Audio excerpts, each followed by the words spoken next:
Hello student, आप topic पढ़ रहे हैं mitochondria chapter the unit of life cell. ठीक है ना, माइटोकॉन्ड्रिया माइटोकॉन्ड्रिया जो है अगर सिंगुलर वर्ड बोला जाए तो उसे माइटोकॉन्ड्रिया बोला जाता है। क्या बोला जाता है? सिंगुलर में माइटोकॉन्ड्रिया। इसको फर्स्ट ऑफ ऑल जो देखा वो कॉलिकल में देखा, किसे देखा? कॉलिकल। ठीक है ना, कॉलिकल में उसे देखा तो किसने देखा? मसल्स में मतलब कि क्या नाम दिया सबको? पूछ लिया है कि क्या नाम दिया मसल्स में? कॉलिकल में वो दिया था सर्कोसोमा। ठीक है ना, क्या दिया था? सर्कोसोमा। इसके बाद इसको जो नाम दिया गया है क्या? माइटोकॉन्ड्रिया। वो किसके द्वारा दिया गया? Paul Bender. किसके द्वारा? पॉल बेंडर के द्वारा। उसने क्या किया? नाम दिया, क्या दिया? माइटोकॉन्ड्रिया। नेम दिया माइटोकॉन्ड्रिया।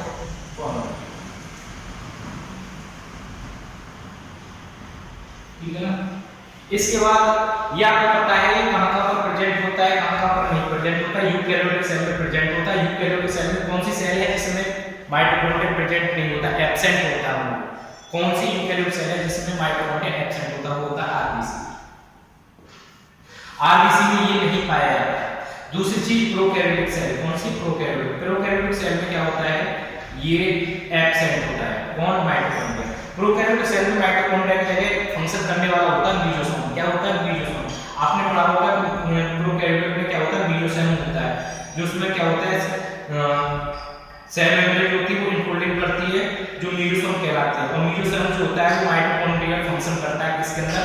प्रोकैरियोटिक सेल के अंदर। इसलिए इसके अंदर क्या नहीं होता? माइटोकॉन्ड्रिया नहीं होता। किसके अंदर? प्रोकैरियोटिक सेल के अंदर नहीं होता है। जबकि और इसके अंदर नहीं होता आरबीसी के अंदर। ठीक है, इन दो के अंदर क्या नहीं होता? माइटोकॉन्ड्रिया नहीं होता है। इसके बाद जो होता है माइटोकॉन्ड्रिया का जो नंबर डिपेंड करता है वो मेटाबॉलिक एक्टिविटी पे। माइटोकॉन्ड्रिया सेल में कितने होने कितने नहीं होने वो डिपेंड करता है मेटाबॉलिक एक्टिविटी या फिजियोलॉजिकल एक्टिविटी। जो सेल की मेटाबॉलिक एक्टिविटी या फिजियोलॉजिकल एक्टिविटी है उस पर डिपेंड करता है।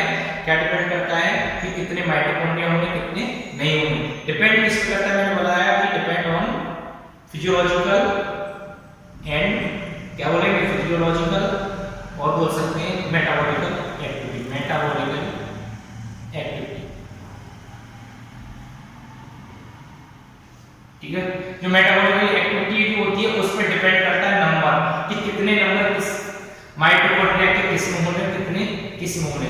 एक किस्म दे रखा है कि जो ओनली सिंगल माइटोकॉन्ड्रिया जो देखने मिलता है वो यूनिसेलुलर एल्गी देखने मिलता है। उस यूनिसेलुलर एल्गी का नाम क्या है? माइक्रोस्टेरियोसिस। क्या बोलते हैं? माइक्रोस्टेरियोसिस जो होता है उस एल्गी का नाम है माइक्रोस्टेरियोसिस। माइक्रोस्टेरियोसिस जो होता है एल्गी का नाम है जिसमें ओनली वन माइटोकॉन्ड्रिया प्रेजेंट होता है, वन माइटोकॉन्ड्रिया। ठीक है, बाकी सब में क्या होता है? दो या दो से अधिक देखने को मिलते हैं, लेकिन ओनली पूछा जाता है कि उस एल्गी में तो माइक्रोस्टेरियोसिस जो होता है ग्रीन एल्गी होता है, यूनिसेलुलर एल्गी होता है, ग्रीन यूनिसेलुलर एल्गी होता है यार, उसमें ओनली सिंगल माइटोकॉन्ड्रिया प्रेजेंट होता है। तो ये नंबर डिपेंड करता है माइटोकॉन्ड्रिया का नंबर मैंने बताया था, डिपेंड करता है मेटाबॉलिक एक्टिविटी पे। ठीक है, जहां ज्यादा मेटाबॉलिक एक्टिविटी देखने मिलती है, सबसे ज्यादा एक्टिविटी मेटाबॉलिक एक्टिविटी देखने को मिलेगी आपको मसल्स में। मसल्स में जो होता है ये सबसे ज्यादा नंबर में देखे जाते हैं। क्या? माइटोकॉन्ड्रिया जो होते हैं मसल्स में सबसे ज्यादा नंबर में देखे जाते हैं। ठीक है ना, इसमें मसल्स में, क्योंकि वहां मेटाबॉलिक एक्टिविटी बहुत ज्यादा होती है। अगर कुछ कहता है प्लांट सेल में ज्यादा माइटोकॉन्ड्रिया देखने जाते हैं, एनिमल सेल में, एनिमल सेल में माइटोकॉन्ड्रिया होते हैं वो बहुत ज्यादा देखने को मिलते हैं, जबकि उसमें देखने को नहीं मिलते। किसके अपेक्षा? कम। एनिमल सेल की अपेक्षा प्लांट सेल में कम माइटोकॉन्ड्रिया देखने को मिलते हैं, क्योंकि प्लांट में जो होता है मेटाबॉलिक जो होता है स्लो प्रोसेस होता है, जबकि एनिमल सेल में मेटाबॉलिकली क्या होता है? मेटाबॉलिक प्रोसेस होता है वो थोड़ा हाई रेट में होता है, ठीक है, ज्यादा होता है, इसमें कम होता है। इसलिए प्लांट सेल में होता है कम नंबर में देखा जाता है माइटोकॉन्ड्रिया। इसके बाद इसकी साइज की बात करें, साइज जो होता है, अगर इसका डायमीटर की बात करें, इसका डायमीटर जो होता है, इसका डायमीटर होता है 0.2 से लेके 1 माइक्रोमीटर। ठीक है ना, डायमीटर। तो एवरेज क्या निकल आता है? एवरेज जो होता है इसका एवरेज माना जाए 0.5 माइक्रोमीटर। अगर पूछ जाता है इसकी लेंथ कितनी है, लेंथ जो होती है इसकी पूछ जाता है लेंथ कितनी है, लेंथ जो होती है इसकी है कितना?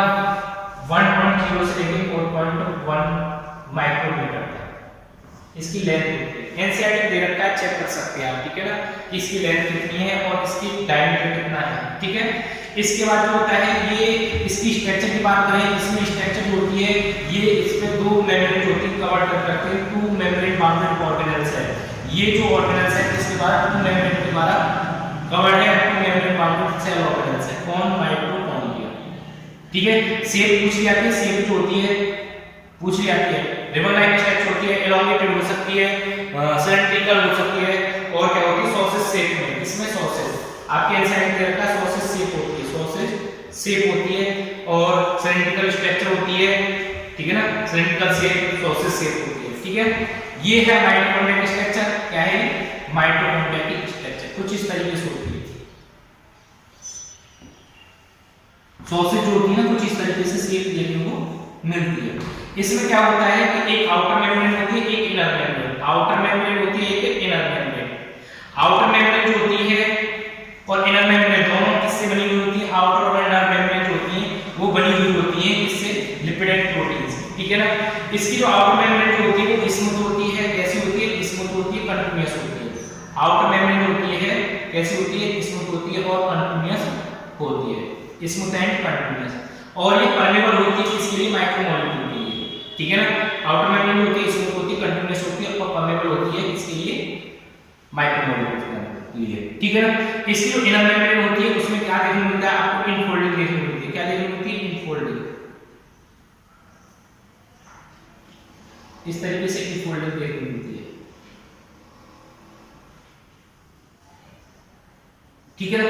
इस इनफोल्डिंग जो होती है इस इनफोल्डिंग को बोलते हैं फिंगर लाइक प्रोजेक्शन दिखाई देती है। क्या दिखाई देती है? Finger like projection. इस फोल्डिंग को बोलते हैं क्रिस्टल। क्या बोलते हैं? क्रिस्टल, ठीक है। इन फोल्डिंग को क्या बोलते हैं? क्रिस्टल बोला जाता है। क्या बोला जाता है? क्रिस्टल बोला जाता है, ठीक है। ये किस पर देखने को मिलती है? जब इनर मेम्ब्रेन जो होती है वो क्या करती है? इनफोल्डिंग देखने को मिलती है। इनर मेम्ब्रेन जो होती है उसमें इनफोल्डिंग देखने को मिलती है। वो इनफोल्डिंग मतलब कि फिंगर लाइक प्रोजेक्शन देखने को मिलती है इनर मेम्ब्रेन में, जिसे क्या बोलता है? क्रिस्टल। ये जो इनफोल्डिंग होती है क्योंकि ये लार्ज सरफेस एरिया जो होता है या एंटी सरफेस एरिया को कवर करके रखती है, ठीक है। सरफेस एरिया जो होता है ज्यादा कवर करती है। कौन? इनफोल्डिंग। इसलिए होता है इनफोल्डिंग पूछ जाता है कौन होती है? सरफेस एरिया, ठीक है ना। क्लियर है? इसके बाद ये जो होता है इनर मेम्ब्रेन और आउटर मेम्ब्रेन। इनर मेम्ब्रेन और आउटर मेम्ब्रेन। ये इनर मेम्ब्रेन मान लिया और आउटर, ठीक है। इन दोनों के बीच में क्या होता है? एक आउटर कंपार्टमेंट होता है। क्या होता है? बिटवीन द इनर मेम्ब्रेन और आउटर मेम्ब्रेन होता है एक आउटर कंपार्टमेंट होता है, ठीक है। आउटर कंपार्टमेंट होता है इनर मेम्ब्रेन और आउटर मेम्ब्रेन दोनों को क्या करता है? सेपरेट करके रखता है, ठीक है। आउटर कंपार्टमेंट इसके बीच में इनर मेम्ब्रेन और आउटर मेम्ब्रेन के बीच में होता है आउटर कंपार्टमेंट जो इनर मेम्ब्रेन और आउटर मेम्ब्रेन को सेपरेट करता है। इसके बाद जो होता है जो इनर मेम्ब्रेन के अंदर भी क्या होता है? कंपार्टमेंट होता है, जिसमें क्या होता है? इसे बोलते हैं इनर कंपार्टमेंट, ठीक है ना। इनर मेम्ब्रेन के अंदर जो होता है कंपार्टमेंट होता है जिसे बोला जाता है इनर कंपार्टमेंट। इनर कंपार्टमेंट में क्या होता है? मैट्रिक्स होता है। क्या होता है? मैट्रिक्स। इस मैट्रिक्स में क्या होते हैं? सेल ऑर्गेनेल्स होते हैं, ठीक है। क्या होते हैं? बोल सकते हैं ऑर्गेनेल्स, जैसे कि और भी चीजें होती हैं जैसे मटेरियल बोल सकते हैं। क्या बोल सकते हैं? मटेरियल। जैसे मैट्रिक्स में होता है डीएनए, आरएनए, राइबोसोम। ये जो होती हैं कुछ मटेरियल होता है जो क्या काम करता है? रेप्लिकेशन या कॉपी करने में हेल्प करता है। तो माइटोकॉन्ड्रिया होता है ये सेल डिवीजन करता है, मतलब कि अपने आप ही डिवीजन करता है, सेल डिवीजन अपने आप ही डिवीजन करता है। क्यों? क्योंकि इसके पास डीएनए भी होता है, आरएनए भी होता है, राइबोसोम। तो ये फिजन के द्वारा क्या होता है? एक माइटोकॉन्ड्रिया से दो माइटोकॉन्ड्रिया बना देता है और दो से चार, मतलब 1 से 2, 2 से 4 माइटोकॉन्ड्रिया बना देता है। क्यों बना देता है? क्योंकि इसके पास डीएनए होता है, आरएनए होता है, राइबोसोम। राइबोसोम जो पूछ लिया था कितने से होता है? 70s, मतलब कि 70s यूनिट इसमें देखने को मिलता है। क्लियर हो गया? इसकी जो दोनों मेम्ब्रेन होती है आउटर मेम्ब्रेन और इनर मेम्ब्रेन, ठीक है। ये जो होती है इन पे एंजाइमेटिक की फंक्शन करती है, किसके साथ मिलकर वो एंजाइमेटिक देखने को मिलता है। ये जो आउटर मेम्ब्रेन है और इनर मेम्ब्रेन जो होती है, कौन? आउटर एंड इनर मेम्ब्रेन, ये दोनों क्या करती हैं? अपना एक खुद का फंक्शन, एक एंजाइमेटिक फंक्शन करती है। क्या करती है? एंजाइमेटिक फंक्शन, ठीक है ना, कौन आउटर मेम्ब्रेन और इनर मेम्ब्रेन, क्लियर है, एंजाइमेटिक फंक्शन भी करती है। पता चल गया आपको इनर मेम्ब्रेन कैसे होती है, आउटर मेम्ब्रेन कैसे होती है, दोनों के बीच को सेपरेट करने वाली। आउटर कंपार्टमेंट इनर जो होता है, इनर मेम्ब्रेन के अंदर इनर कंपार्टमेंट होता है जहां पर मैट्रिक्स देखा जाता है, और मैट्रिक्स में होता है उसमें डीएनए आरएनए राइबोसोम प्रेजेंट होता है, जो क्या होता है एक्टिविटी देखने होती है, ये खुद फ्यूजन कर जाता है, कॉपी बना देता है, ठीक है ना। इसमें ये जो होता है एंजाइमेटिक एक्टिविटी होती है, सीधी सी बात है, ये क्या काम करता है, एरोबिक रेस्पिरेशन का फंक्शन करता है, एरोबिक रेस्पिरेशन में फंक्शन करता है। एरोबिक रेस्पिरेशन जानते हो आप लोग, जिसमें क्या होता है पायरुविक एसिड जो होता है वो कार्बन डाइऑक्साइड प्लस H2O, मतलब कि वाटर एंड कार्बन डाइऑक्साइड दोनों में ब्रेक डाउन हो जाता है एरोबिक रेस्पिरेशन के दौरान। During the aerobic respiration pyruvic acid break down into CO2 and H2O, ठीक है ना, and release energy. Aerobic respiration आपने पढ़ा होगा, एरोबिक रेस्पिरेशन होता है with the presence of oxygen, जब ऑक्सीजन प्रेजेंस में क्या होता है ये एक्टिविटी करता है, कौन, माइटोकॉन्ड्रिया। जब वो क्या करेगा पायरुविक एसिड को ब्रेक डाउन कर देगा, ब्रेक डाउन किसमें करेगा वो, कार्बन CO2 एंड H2O में, इसके साथ साथ घनी एनर्जी होती है, तो ये माइटोकॉन्ड्रिया जो होता है प्रोड्यूस एनर्जी करता है, इसलिए इसे क्या बोला जाता है, पावर हाउस ऑफ सेल बोला जाता है। क्या बोला जाता है, power house of cell. Mitochondria पूछी जाता है क्या बोला जाता है, पावर हाउस ऑफ सेल। क्यों, क्योंकि ये जो होता है एरोबिक रेस्पिरेशन के दौरान एटीपी का प्रोडक्शन करता है, कौन, माइटोकॉन्ड्रिया, इसलिए इसे पावर हाउस ऑफ सेल बोला जाता है। ये सेल रिप्लिकेट मतलब सेल कॉपी तैयार करता है, अपनी कॉपी डीएनए आरएनए को राइबोसोम होते हैं, राइबोसोम 70S होता है, ठीक है, कहां पर प्रेजेंट होता है, मैट्रिक्स में। क्रिस्टी आपको पता चल गया, ये इस तरीके से स्ट्रक्चर थी आपकी, इसके फंक्शन भी पता चल गया, फंक्शन माइटोकॉन्ड्रिया का एटीपी का प्रोडक्शन करना, इसलिए इसे पावर हाउस ऑफ सेल बोला जाता है। ये खुद अपने आप कॉपी अपने एक संख्या अपने आप बनाता है, अपने आप कॉपी करता है, कैसे, एक माइटोकॉन्ड्रिया है, 1 से 2, 2 से 4, ये माइटोकॉन्ड्रिया खुद ही तैयार होते रहते हैं, क्यों, क्योंकि इसके पास खुद का डीएनए होता है, आरएनए होता है, राइबोसोम होता है। इस दैट के लिए इस तरीके से ये टॉपिक तुम्हारा माइटोकॉन्ड्रिया कंप्लीट होता है।